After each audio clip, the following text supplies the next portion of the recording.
fire spreads following an oil tanker explosion in East China's Xizang province.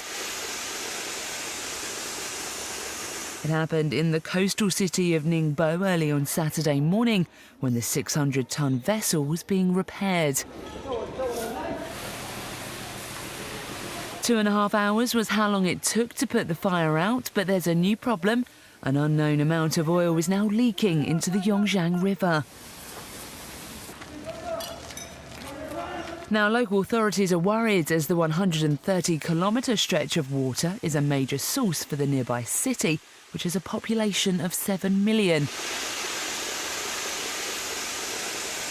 6 ships are dealing with the clean-up, and the cause of the accident is now under investigation.